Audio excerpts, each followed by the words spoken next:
d'écouter Sirot Relak Yud Bet Sira sur Kedoshim. Alors, au début de la paracha, Dieu, il ordonne au Bnei Israël, Kedoshim Tiyu Kigadashani.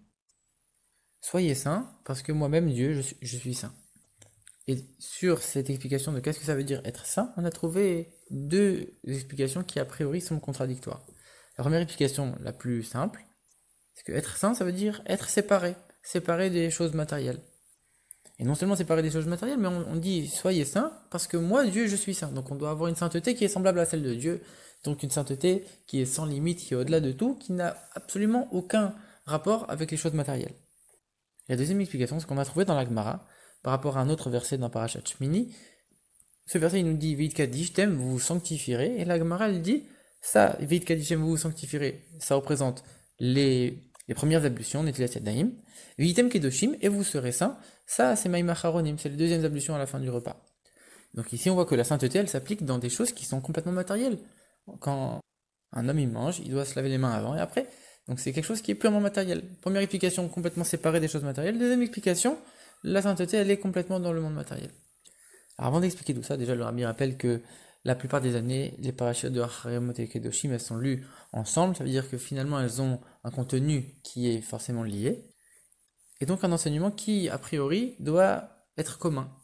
Surtout qu'on sait que l'Admorazakan, il dit qu'il faut vivre avec son temps, c'est-à-dire il faut vivre avec la paracha de la semaine. Et donc il y a un enseignement que nous, on doit tirer qui est commun à ces deux parachiotes. Alors la paracha de Acharemot, elle commence avec le service du Kohen Gadol dans le Saint des Saints le jour de Yom Kippour. Donc il y a la sainteté la plus grande par rapport à l'endroit, donc le Saint des Saints, par rapport au jour, le jour de Yom Kippour, et par rapport à la personne qui effectue ce service, le Kohen Gadol. Donc la paracha Acharemot, ça évoque bien sûr, comme on le voit, la sainteté la plus grande.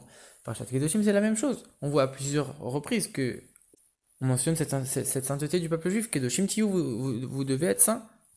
Vitamli Kedoshim, vous serez saints pour moi. Vit Kadishtem, vous vous sanctifierez.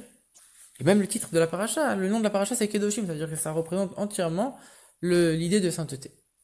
Et comme on l'a dit, cette sainteté, elle doit être à l'image de la sainteté de Dieu. Soyez saints, parce que moi, Dieu, je suis saint.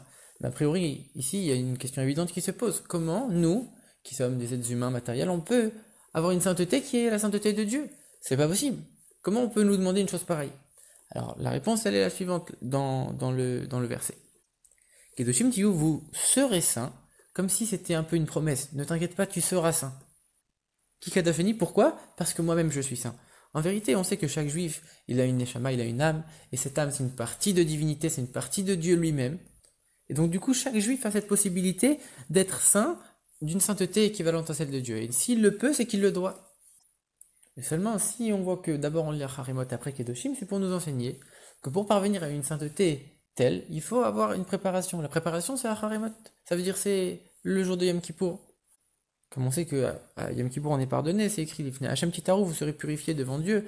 Et Lifnei Hashem, on peut le lire aussi, ça veut dire c'est devant Dieu. Ça veut dire encore plus haut que Dieu, à un niveau qui est complètement infini. Et donc cette force-là qu'on prend le jour de Yom Kippour, elle nous aide à être saints comme il faut dans tous les autres domaines. Maintenant, le Rabbi explique que, comme on le sait, le nom d'une paracha, il illustre tout le contenu de la paracha. C'est pas uniquement un des premiers mots. Alors ici, le nom de la paracha Acharemot, Acharé, il doit forcément évoquer quelque chose de spécial. Alors la paracha, elle commence Acharemot. C'est quoi? C'est-à-dire après la mort. Après la mort de qui? Après la mort des enfants d'Aaron. Et comment ils sont morts les enfants d'Aaron? On sait très bien. Ils se sont rapprochés de Dieu, ils ont offert une offrande à Dieu.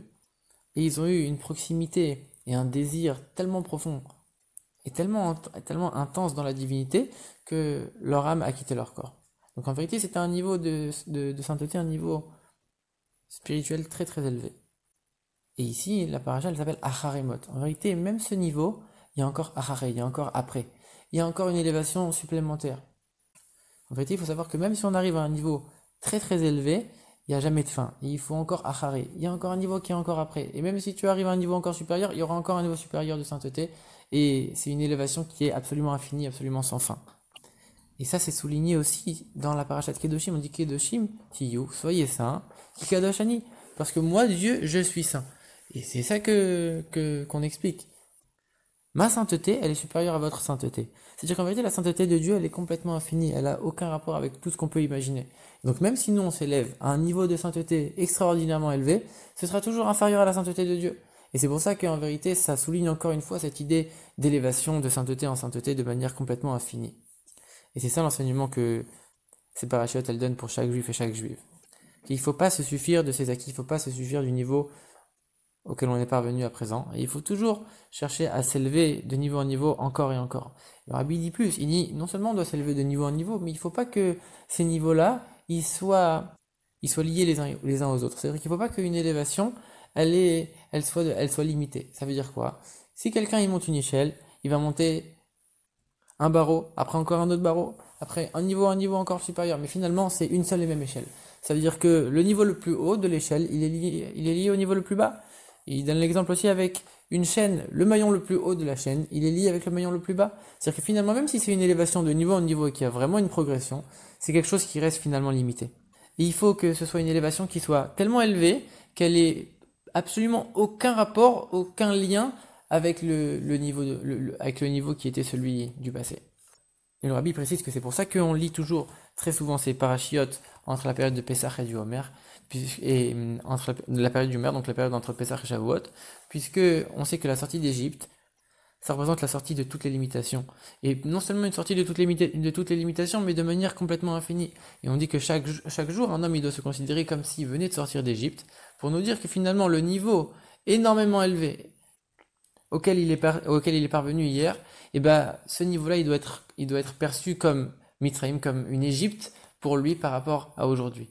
Hier c'était un niveau très élevé, mais par rapport à aujourd'hui ça doit être considéré comme l'Égypte. Il doit s'élever à un niveau encore supérieur à ça, et supérieur de manière complètement infinie.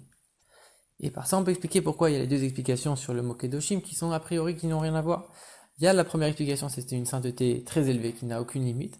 Et la deuxième chose, comme on l'a dit, c'était Netilat Yadayim et Ma'im Acharonim. En vérité, ici, c'est pour donner un message à chaque juif. Que ce soit le juif qui a atteint un niveau très élevé, alors lui, il ne doit pas se souvenir de son niveau, il doit toujours augmenter. Et que ce soit le juif qui a encore un lien avec les choses matérielles, lui non plus, il ne doit pas se décourager et penser qu'il ne peut pas devenir saint et s'élever. Lui aussi, il doit faire les efforts et s'élever à son niveau. Et comme on sait que chaque chose qu'un juif y fait, ça a une répercussion en haut, et ce qu'on a dit tout à l'heure, que Douchatil est malamik Douchatrem, que ma sainteté elle est supérieure à votre sainteté, on peut le lire avec une ponctuation différente, que Douchatil est mala, que ma sainteté en haut, Mikdushatrem, tout dépend de votre sainteté à vous. Donc la sainteté de Dieu, le niveau qu'on peut apporter à Dieu, finalement, ça dépend de notre service ici-bas.